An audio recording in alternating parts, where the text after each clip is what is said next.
저기 미드타운에 있다가 이쪽 다운타운 베러리 팍 바로 옆으로 이사 왔다 그래가지고 되게 궁금했어요. 그래서 한번 가서 봐야 되겠다 그랬는데 오늘 이렇게 와서 보니까 진짜 좋네요.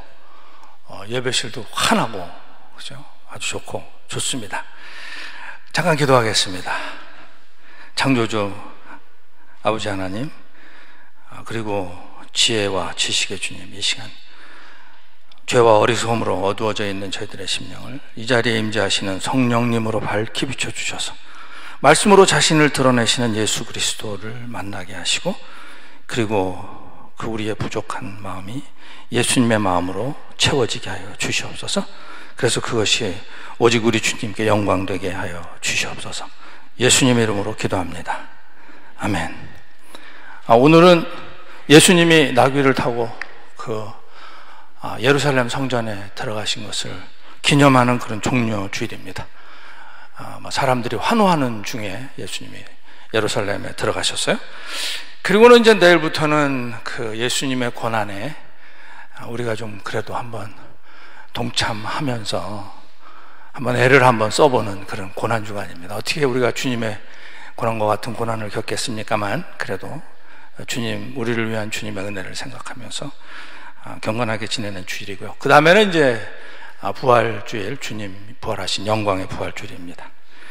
이렇게 예수님으로 인해서 정말로 많은 사람들이 살아나고 힘을 얻고, 그리고 그 삶에서 열매를 맺었어요. 그래서 오늘은 그 이야기, 그 예수님의 이야기를 여러분들과 같이 나누려고 합니다. 바벨론 군대가 이스라엘 유대를 멸망시키고 그리고 사람들을 다 잡아서 끌고 왔습니다. 포로로. 그때 이제 예루살렘에 있던 성전도 완전히 파괴가 됐습니다. 그 잡혀갈 때 에스겔 선지자가 같이 잡혀가서 바벨론에서 있으면서 이제 예루살렘에 다시 재건될 그 성전에 대한 환상을 봅니다. 그게 이제 에스겔서 전체 내용 가운데 그런 기사가 있는데, 두 번 환상을 봐요. 두 번 환상을 보는데 40장부터 두 번째 환상을 보기 시작해요. 예루살렘에 재건될 성전에 대한 두 번째 환상. 오늘은 이제 그 중에 일부예요. 47장. 에스겔이 보니까 성전 문지방 밑에서 물이 흘러나오는 거예요. 그 물이 흘러나와가지고 시내가 됩니다. 하나님의 사자가 에스겔 선지자를 데리고 천척을 갔다 그래요. 한 척이 뭐냐면 그 당시 이스라엘 사람들 팔꿈치에서 손가락 끝에까지 길이니까 저보다 당연히 그때 사람들 키가 작았을 테니까 50cm 조금 넘었을 것 같아요. 이게 그러니까 천척이면 500m를 가니까 그 시내가 발목에 차는 거예요. 물은 계속해서 흘러나오고, 하나님의 사자가 에스겔을 데리고 500m를 더 가니까 그 다음에는 물이 무릎에 오르고, 그래도 그치지 않고 계속 나오는 거예요. 하나님의 사자가 또 데리고 500m를 더 가니까 그 다음에 물이 허리에 차는 거예요. 그죠? 허리에 차면 상당히 깊은 정도일 텐데 이제 많이 넓어졌을 거고 물도 많이 나오는데 계속해서 나오는 거예요. 또 500m를 더 가니까 그때는 키가 넘는 그런 정도로 물이 흘러나오는 거예요. 그리고 그 물이 흘러서 요단강을 거쳐서 사해로 들어가니까, 사해는 죽음의 바다예요. 아무것도 살지 못하는. 사해로 들어가니까 사해가 살아나는 거예요. 물고기들이 살기 시작하고 생물이 살기 시작하고 죽음의 바다가 생명의 바다로 변하는 그런 이미지입니다. 진짜로 아름다운 이미지, 너무너무 아름다운 그런 이미지. 성전에서 정말로 맑은 물이 흘러나오는데 그 물이 흘러가는 곳에 양쪽에 나무들이 무성하고 열매를 맺고 그 어부들이 그물질을 하기 시작하고 죽었던 바다가 살아나는 그런 아름다운 이미지입니다. 하나님이 에스겔 선지자에게 이 이미지를 왜 보여주셨을까? 그것은 뭐냐면 그때로부터 573년 후에 오실 예수 그리스도를 뜻하는 것이었습니다. 573년 후에 오실 예수님. 어떻게 그렇게 되는지 제가 좀 이따 말씀드리고, 근데 참 에스겔 선지자가 예수님이 오시기 573년 전에 예수님에 대한 환상을 본 거예요. 성경에는, 구약 성경에는 예수님이 오시기 1500년 전부터 그분이 누구시고 어떻게 태어나시고 무슨 일을 하시고 어떻게 돌아가실지가 기록이 돼 있어요. 세상의 모든 종교들이 다 경전을 가지고 있는데 자기의 창시자가 태어나기 훨씬 전에, 아니면 뭐 조금 전이라도 전에 이 사람이 어떤 사람이고 무슨 일을 하고 어떻게 태어나고 어떻게 살다가 어떻게 죽는지를 기록한 경전을 가지고 있는 종교가 하나도 없습니다. 다 그 창시자가 태어난 다음에 그가 이런 말을 했고 이렇게 살았고 이랬더라, 이렇게 죽었다 기록하고 있죠. 뭐 불경도 그렇고 코란도 그렇고 다 그렇습니다. 그런데 기독교는 예수님이 태어나시기 훨씬 전에 그 예수님에 대해서 기록한 구약 성경이 있는 거예요. 이거는 뭐냐면 우리가 믿는 기독교만이 진리라는 증거가 되는 것입니다. 그래서 정말 오늘 본문이 예수님에 대해서 말씀하고 있는 거라면 우리가 믿는 이 기독교만이 진리다 하는 것을 입증하게 되는 것입니다. 자, 어떻게 그렇게 될까? 요한복음 2장에 보면 예수님께서 성전에서 장사하는 사람들, 돈 받고 주는 사람들을 다 내쫓았어요. 그런데 성전에서 장사하고 돈 받고 주는 사람들은 나쁜 사람들이 아니고 그 사람들은 합법적으로 일을 하고 있는 사람들이에요. 왜냐하면 성전에서 제사를 지내려면 재물을 마련해야 되는데 그 제사를 지내려면 흠이 없는 재물을 드려야 되는 거예요. 그러니까 그거를 뭐 멀리서 가져올 수가 없으니까 성전에 와서 사야 되는 거예요. 그리고 살 때 꼭 유대 돈을 받아요. 그러니까 멀리 떨어져 외국에 살던 사람들이 그 나라 돈밖에 없으니까 와가지고 돈을 바꿔야 되는 거예요. 그러니까 돈 받고 주는 사람, 그 다음에 재물을 파는 사람들은 필요한 사람들이고 있어야 되는 사람들입니다. 그런데 예수님께서 그들을 쫓았어요. 그러니까 당연히 성전에서 있었던 권력자들이 예수님한테 와서 따졌을 거 아니에요? 당신이 도대체 뭔데 성전에서 합법적으로 장사하는 사람들, 필요한 사람들을 내쫓는 거야. 그때 예수님이 뭐라고 말씀하셨냐면 너희가 이 성전을 헐라 내가 사흘 안에 다시 일으키리라, 이렇게 대답을 하셨어요. 그러니까 그 얘기는 정말 그 유대 지도자들한테 완전히 이상한 얘기죠. 당신이 뭔데 쫓아 그랬더니 이 성전을 헐면 내가 3일 만에 다시 일으키겠다. 그래서 그 사람들이 뭐라고 예수님에게 다 반박을 했냐면 우리가 이거를 46년을 걸려서 지었는데 당신이 무슨 수로 이거를 3일 안에 다시 일으키겠느냐 하고 예수님을 반박을 합니다. 그랬더니 요한복음 2장 21절에서 뭐라고 말씀하시냐면 그러나 예수는 성전된 자기 육체를 가리켜 말씀하신 것이라. 그러니까 예수님이 뭐냐면 예수님이 내가 성전이다 하시는 거예요. 예수님이 성전입니다. 자, 그럼 그 유대 사람들은 예수님이 이 땅에 오시기 전에 성전에서 뭐를 했습니까? 그들은 그들의 죄를 씻김받기 위해서 성전에서 제사를 드렸습니다. 돈이 많은 사람은 소를 잡기도 하고 그보다 좀 없는 사람은 양을 잡기도 하고 더 없는 사람은 비둘기를 잡아서 제사를 드리는 거예요. 죄를 지을 때마다 가서 제사를 드렸어야 됐고 그리고 1년에 한 번은 반드시 제사를 드렸어야 됩니다. 그게 이제 오늘날까지도 유대 사람들이 지키고 있는 욤키퍼, 대속죄일입니다. 그래서 이 사람들은 욤키퍼가 되면 회당에 가서 자기들의 죄를 청산을 해야 돼요. 그래서 좋은 일 한 거 1년 동안에 나쁜 일 한 거 이렇게 해가지고 청산을 해야 됩니다. 그런데 예수님이 사람의 죄를 씻는 성전이 되신 거예요. 하나님의 아들이 성전이 되시니까 상황이 완전히 달라졌습니다. 하나님께서 사람의 죄를 영원히 용서해 주시는 겁니다. 어떤 사람의 죄를 용서해 주십니까? 그 아들이신 예수 그리스도를 구주로 믿는 사람의 죄를 영원히 용서하시는 거예요. 예수 그리스도는 우리들의 죄가 씻김받는 성전입니다. 예수 그리스도는 우리를 위해서 죽으시고 다시 사신 생명의 주님이십니다. 우리는 그 예수님을 믿는 겁니다. 그리고 성전에서 물이 흘러나왔는데 이 물에 대해서도 예수님이 말씀하셨어요. 요한복음 7장 37절에 보면 누구든지 목마르거든 내게로 와서 마셔라 하고 주님이 말씀하시고 그 다음 절에서 뭐라고 말씀하시냐면 이는 그를 믿는 자의 받을 성령을 가리켜 말씀하신 것이라. 지금 주님은 물을 말씀하시는데 성령을 말씀하시는 거예요. 따라서 오늘 본문에서 하나님께서 에스겔 선지자에게 보여주셨던 물은 성령을 의미합니다. 예수 그리스도께서 성령을 통해서 우리들에게 생명을 주십니다.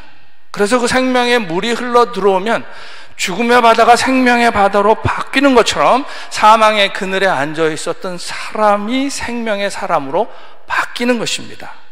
그리고 그 예수 생명이 흘러가는 곳마다 나무들이 무성하고 열매를 맺는 것입니다. 자, 이건 우리들에게는 참 납득이 되는 그런 말인데 많은 사람들이 예수를 믿지 않으면 더 행복하고 더 잘 살 거라고 생각하고 있어요. 그렇게 생각하는 사람들이 우리들보다 훨씬 많습니다. 제 짐작에 뉴욕시티에 보면 우리보다는 예수 안 믿으면 더 잘 살 거라고 생각하는 사람들이 5배, 6배는 더 많은 것 같아요. 진짜 많습니다, 그런 사람들이. 그런데 그들이 왜 그렇게 생각하는지 이해가 돼요. 돈이 많아야 행복할 것 같고, 학위를 받아야 행복할 것 같고, 성공해야 행복할 것 같고, 좋은 직장에 다녀야 행복할 것 같고, 가정이 행복해야 행복할 것 같고, 그렇게 생각하는 거예요. 그리고 뭐 자기가 하고 싶은 대로 다 하면 그게 더 행복할 것 같다고 생각하는 거예요. 뭐 납득 이해가 됩니다. 사실 돈이 행복에 도움되는 것도 맞는 얘기예요, 그죠? 학위를 안 받는 것보다 받는 게 더 그 행복에 도움이 될 것 같아요, 그죠? 그리고 내가 하고 싶은 거 다 하면 행복해질 것 같아요, 조금 더, 그죠? 그리고 가게 종업원보다는 가게 주인이 더 행복할 것 같아요. 다 맞는 얘기인데, 그런데 여기 한 가지 중요한 게 있어요.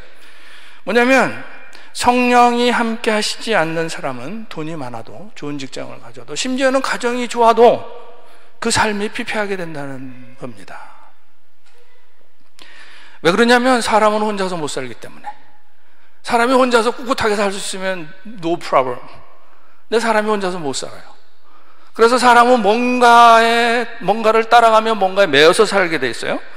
그래서 우리들을 이렇게 유혹하고 끌고 가는 거에는 나쁜 것들도 있죠. 사회적으로 지탄받고 비도덕적이라고 비난받는 일들이 있죠. 뭐 술이라든지 뭐 마약이라든지 무슨 성적인 방종이라든지 뭐 이런 것들이 있는 거예요.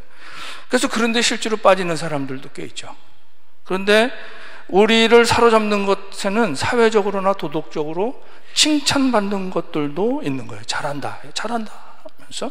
바로 그것이 돈이라든지 직장이라든지 야망이라든지, 그죠? 뭐 사랑하는 거라든지 파워, 젊은 분들은 소셜 저스티스, 사회 정의, 그죠? 세상은 이렇게 바뀌어야 돼, 뭐 이런 것들, 이런 것들입니다. 그런데 우리 속에 있는 우리의 본성이 우리들로 하여금 그런 것들을 위해서 살아가도록 우리를 푸시하는 거예요.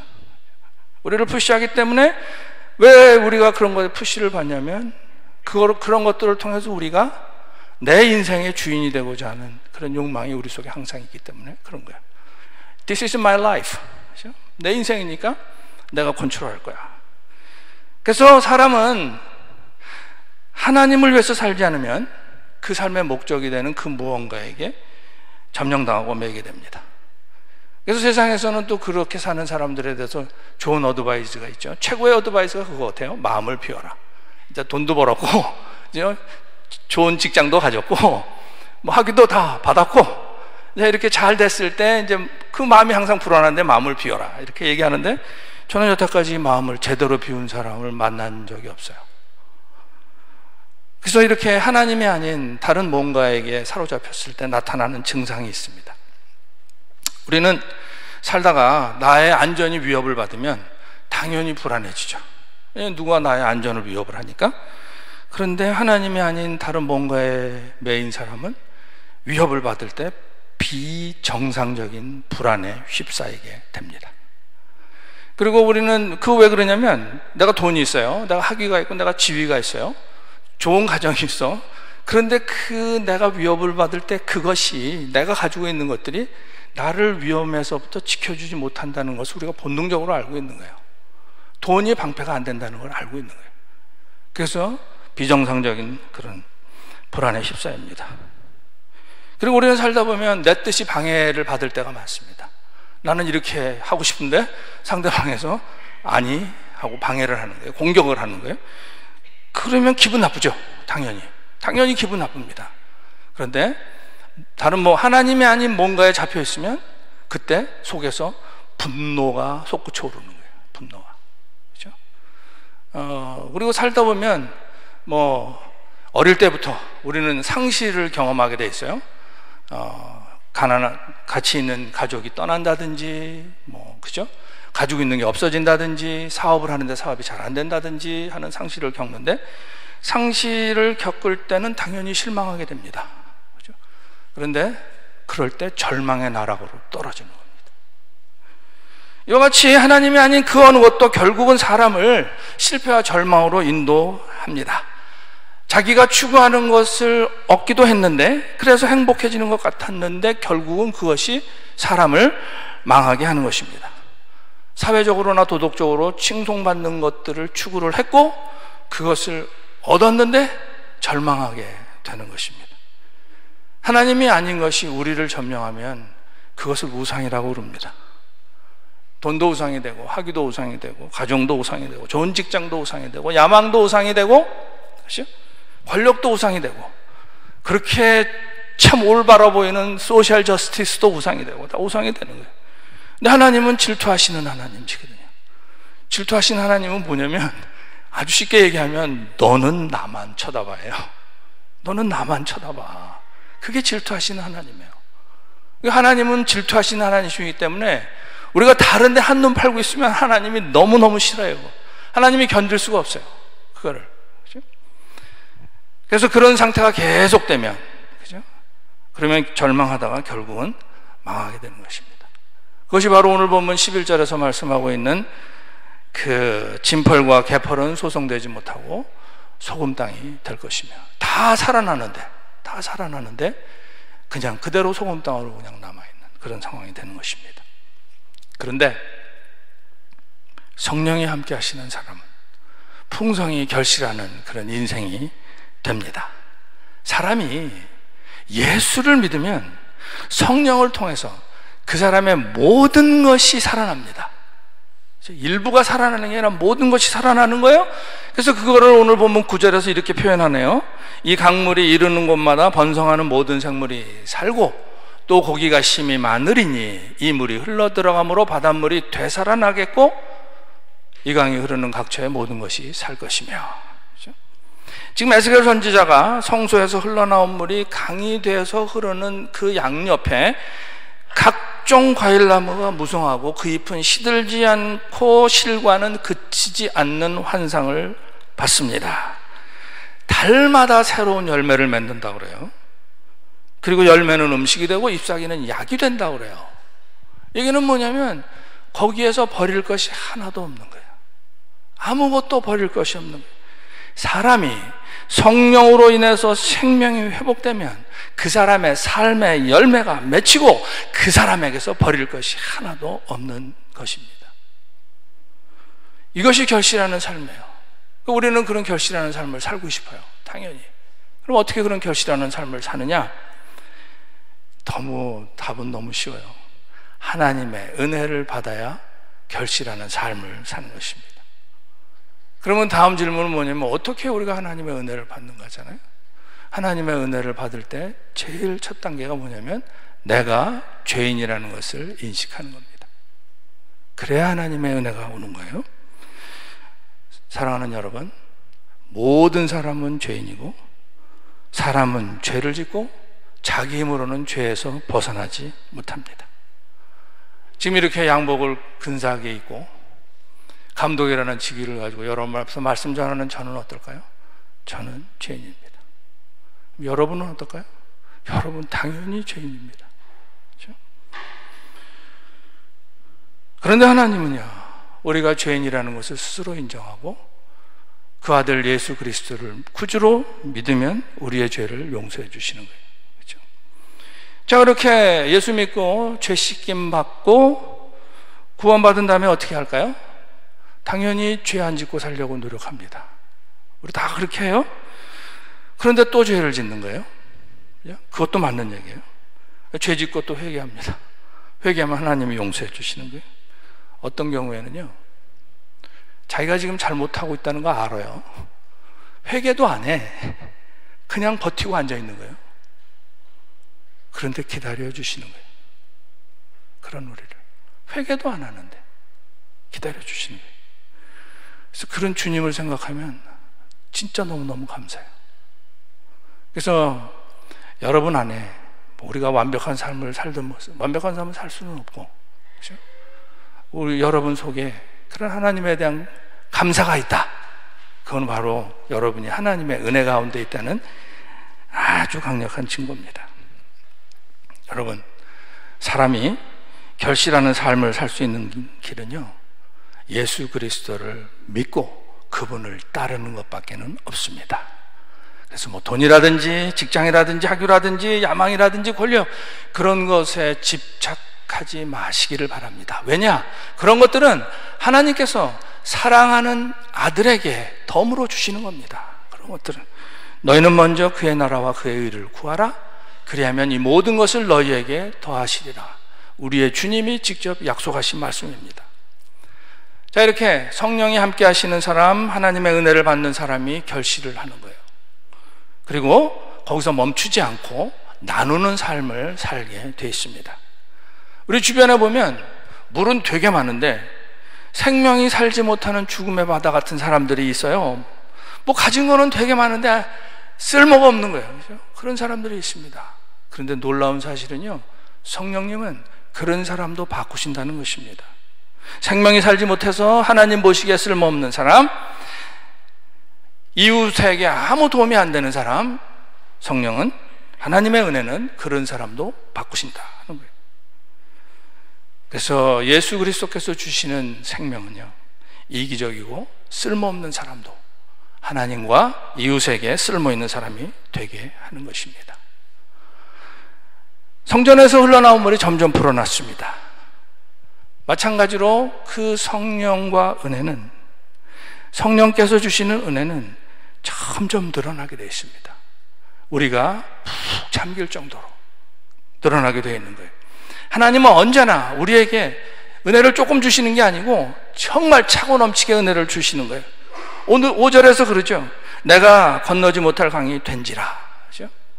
사람이 능히 건너지 못할 강이더라. 감당하지 못할 정도의 은혜를 주님이 우리들에게 주십니다. 어떻게 할 수 있어요? 여러분 자신을 생각해 보십시오. 주님을 따르겠다고 하면서도 주님께 온전히 순종치 못하고 있을 것입니다. 때로는 주님의 뜻에 거역하는 일도 할 것입니다. 그런 여러분을 하나님은 오늘도 참아주십니다. 여러분이 회개하며 주님께 나오기를 기다리고 계시고, 그렇죠? 어떨 때는 회개 안 하고 있는데도 기다리시는 거예요. 이런 거 생각하면 진짜 너무너무 감사해요. 세상에 그런 게 어디 있습니까? 그렇죠? 그래도 기다리시는 거예요. 진짜 큰 은혜, 상상도 할 수 없는 그런 큰 은혜입니다. 성전에서 흘러나온 물이 점점 늘어났어요. 이 얘기는 뭐냐면, 우리 믿는 사람들이 받는 성령과 은혜는 자기 한 사람만 적시고 마는 게 아니라는 거예요. 그 사람을 적시고 넘치고 넘쳐 흘러서 그 주변에 있는 사람들을 다 적신다는 것입니다. 그리고도 남아요, 오히려. 그리고 성전에서 흘러나온 물이 어디 고여있지 않고 흘러갔어요. 강이 돼서 흘러갔습니다. 성령과 은혜는요, 우리들에게로 와서 멈추지 않습니다. 우리를 적시고 우리를 통해서 또 다른 사람들을 적십니다. 성령과 은혜는 우리를 통해서 다른 사람들에게 흘러갑니다. 내가 받은 것이 아무리 좋아도 그것이 흘러가지 않는다면 그것은 하나님의 은혜가 아닙니다. 내가 경험한 것이 아무리 신비해도 그것이 이웃에게 그리스도의 덕을 끼치지 않는다면 그것은 성령의 역사가 아닙니다. 은혜와 성령은 받은 사람을 통해서 반드시 흘러가게 되어 있습니다. 여러분, 예수님은요, 우리의 주인이 되실 완벽한 자격을 가지신 분이에요. 그분이 우리 대신 죽으심으로 우리를 살리셨는데 그분이 전능하신 하나님이십니다. 그러니까 그 예수 그리스도를 위해서 우리는 얼마든지 나누는 삶을 살 수가 있는 겁니다. 오직 성령이 너희에게 임하시면, 우리 힘으로는 안 되죠. 성령이 너희에게 임하시면 너희가 권능을 받고 예루살렘과 온 유대와 사마리아와 땅끝까지 이르러 내 증인이 되리라. 성령이 임하시면 우리를 구원하신 하나님의 아들을 위해서 나누는 삶을 살 수가 있는 것입니다. 말씀을 요약을 할게요. 사람이 자기가 추구하는 것들을 얻더라도 성령이 함께 하시지 않으면 그 삶이 피폐하게 된다 하는 걸 살펴봤고, 그러나 성령이 함께 하시는 사람은 결실하는 삶을 살게 된다 하는 걸 봤고, 그리고 결실만 하는 것이 아니라 나누는 삶을 산다 하는 걸 봤습니다. 그런데 오늘 본문에서 우리가 꼭 같이 나눠야 될 굉장히 중요한 질문이 하나가 남아있어요. 그래서 그거를 나눠야 되는데, 성전에서 흘러나온 물이 점점 많아지고 깊어졌습니다. 하나님의 사자가 에스겔 선지자를 데리고 발목에서부터 무릎에서부터 허리에서부터 키를 넘는 데까지 데리고 갔습니다. 질문은 뭐냐면, 물이 왜 계속해서 흘러나왔을까? 왜 물이 발목에서 멈추지 않았을까? 왜 물이 깊이가 무릎에서 멈추지 않았을까? 왜 허리에서 멈추지 않았을까? 물이 허리면 상당히 물살도 세고 양도 많았을 텐데 왜 거기서 멈추지 않고 키를 넘을 때까지 물이 흘러나왔을까 하는 겁니다. 제가 아까 그 물을 성령이라고 했습니다. 어떤 사람은 은혜와 성령의 바다에 발목만 담그려고 합니다. 저는 은혜는 받았는데, 조금 받았는데 마음 바뀌면 언제든지 발 빼면 됩니다. 이런 사람은 결실할 수가 없어요. 어떤 사람은 무릎 차는 정도로 은혜를 받았어요. 뭐 거기서도 내 마음 바뀌면 언제든지 내 발로 걸어 나올 수 있는 거예요. 그렇죠? 우리는 마음이 오르락내리락 하죠. 그렇죠? 마음이 수시로 바뀌니까 그냥 나오면 되는 거예요. 허리쯤 되면 물살도 좀 세졌고 걸어 나오기가 좀 힘들겠지만 내가 마음 딱 먹고 디터민 되면 그냥 나올 수 있는 거예요. 거기서 얼마든지 내 발로. 그렇죠? 그러니까 발목이나 무릎이나 허리나 똑같아. 그런데 물이 키를 넘으면 거기서는 내 발로 못 나가고 물에 빠집니다. 물에 빠지는 거예요. 거기서는 헤엄쳐야 삽니다. 다른 길은 없어요. 거기서는 걷기를 포기하고 헤엄쳐야 되는 거예요. 하나님의 은혜만이 우리를 살리시는 겁니다. 하나님의 은혜만이. 우리 아까 살펴본 것처럼 이미 예수께서 우리들에게 많은 은혜를 주셨어요. 우리는 우리 자신이 잠길 정도로 깊은 은혜를 받았어요. 저를 봐도 그렇고 여러분을 봐도 그래요. 죄인인 우리를 은혜로 구원해 주셨고, 죄 짓고 회개하면 용서해 주시고, 회개도 안 하는데 용납하시면서 기다려 주시고, 그렇죠? 그런 주님이 너무너무 감사하잖아요. 저는 그래요.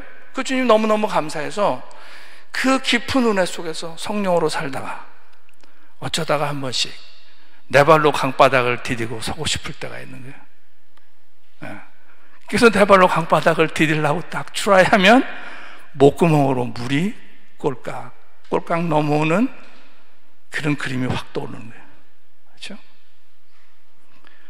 주님의 말씀에 불순종할 때마다, 하려고 할 때마다 은혜의 숨을 못 쉬니까 죽음을 경험하는 거예요. 그렇죠?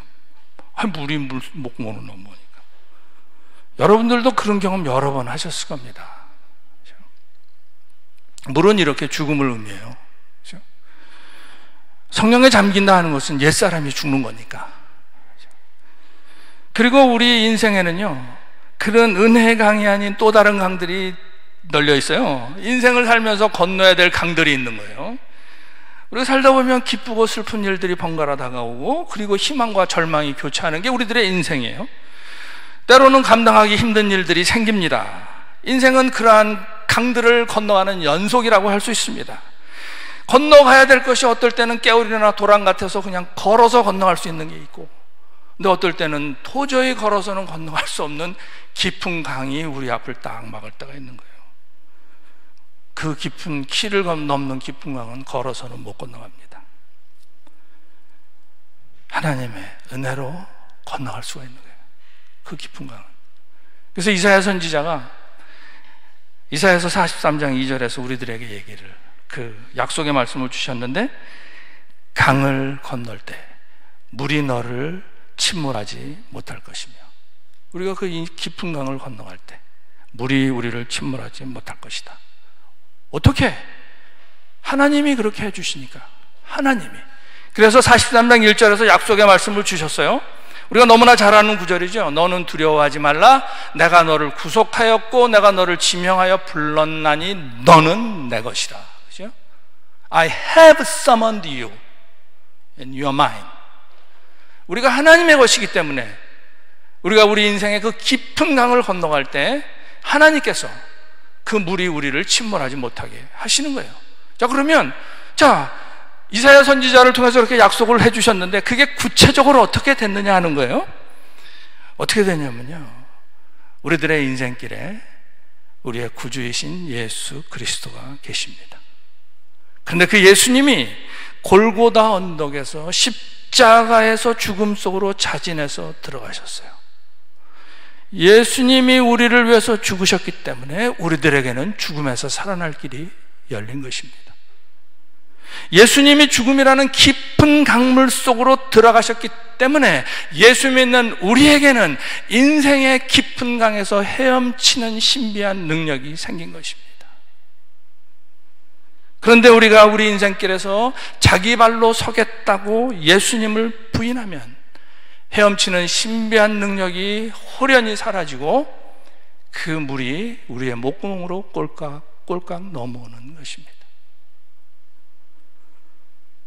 하나님께서 너는 내 것이라고 하시는데 우리가 하나님이 아닌 우상과 한눈 팔고 있고 우상과 바람 피고 있으면 어떻게 되겠어요? 당연히 불안하고 당연히 두려운 거예요. 당연히. 그렇죠? 차라리 예수 안 믿는 게 더 나을지도 몰라. 모르니까. 여러분, 사람이 예수를 믿으면요 자기를 내려놓는 거예요. 자기를. 그리고 성령으로 삽니다. 성령으로 산다는 게 도대체 뭐냐? 뭐 성령 얘기 우리 너무 많이 들었으니까. 제가 아주 간단하고 분명하게 말씀드릴게요. 성령님은 자기를 감추고 예수님을 드러내는 게 성령님의 일이에요. 근데 성령님의 데피니션이 그게 하는 일이에요. 자기를 낮추고 그리스도를 높이는 게 성령님입니다. 그럼 성령 충만한 사람은 어떻게 될까요? 그 사람은 방언을 할 수도 있고 안 할 수도 있고, 예언을 할 수도 있고 안 할 수도 있고, 치유의 은사가 있을 수도 있고 없을 수도 있고, 쓰러질 수도 있고 안 쓰러질 수도 있고, 그죠? 그런데 한 가지 공통적으로 나타나야 되는 건 뭐냐면 자기를 감추고 그리스도를 드러내고 자기를 낮추고 그리스도를 높이는 거예요. 그래서 그게 나한테서 일어나고 있으면 나는 성령 충만한 겁니다. 제가 여러분들에게 도전 하나 할까요? 지금 예배하는 시간이니까 온통 뭐 예수님만 생각하고 계실 테니까 지금은 문제가 없을 텐데, 지금 요거 말고 이제 요거 걸어서 이제 밖에 나가서 집에 가든지 했을 때 내가 어떻게 예수님을, 나를 감추고 예수님을 높일 수 있을까? 내가 어떻게 나를 낮추고 예수님을 높일 수 있을까? 한번 생각해 보세요. 잘 생각 안 날 겁니다. 괜찮습니다. 왜냐하면 우리는 다 육신을 가지고 이 세상 살기 때문에 항상 자동적으로 그냥 나를 드러내고 나를 높이는 게 그냥 자동 모드예요. 디폴트. 계속 그렇게 돼 있습니다. 그래서 제가 여러분들에게 좋은 습관 하나 드리라고 하고 싶은데, 그 습관이 여러분의 것이 되면 여러분은 하늘의 지혜를 얻을 것이고 그리고 반드시 결실합니다. 그것은 뭐냐면 내가 어떻게 그리스도를 드러낼 수 있을까? 내가 어떻게 그리스도를 높일 수 있을까? 그냥은 생각 안 나요. 생각하시고 기도하셔야 돼요. 계속. 그렇죠? 늘 그거 생각하시고 늘 기도하시면 어느 순간에 성령께서 지혜를 주십니다. 그럼 그대로 하시면 돼요. 그대로. 근데 생각 안 하고 기도 안 하면 생각 안 납니다. 늘 예수님을 드러내고 예수님을 높이면 풍성하게 결실한다는 예를 하나 들어드릴게요. 다른 게 아니고 바로 우리 CNMA 얘기입니다. CNMA는 130년 전에 맨하탄에서 시작했어요. 8명으로 130년밖에 안 됐는데 지금 전 세계 630만 신자의 2만 3천 개 이상의 교회가 있습니다. 이거는요 정말 대단한 부흥이고 대단한 추세예요. 불과 130년 만에 8명으로 시작해가지고 630만에 2만 3천 교회. 그렇죠? 저는요 교회사를 뒤져봐도 그런 지속되는 부흥 못 봤어요. 어떻게 이런 일이 일어날까? 그죠? 어떻게 이런 일이 일어날까? CNM에는 선교를 잘하니까 열심히 선교해서 그런 일이 일어났겠죠. 그러나 더 중요한 게 있습니다. 진짜로 중요한 건 뭐냐면 CNMA 사람들은 Jesus only, 오직 예수. 그렇게 살아가고 그렇게 예배하고 그렇게 섬기니까 성령님께서 그 CNMA를 통해서 열매를 맺으시는 겁니다. 그리스도를 드러내고 그리스도를 높이고. 오늘 말씀을 맺을게요. 우리를 위해서 죽으시고 다시 사신 생명의 주 예수 그리스도, 그분만이 죄로 죽을 우리를 살리셨고, 그분만이 참된 신이시고, 그리고 저와 여러분의 주인입니다. 누구나 인생의 깊은 강을 건너가야 돼요.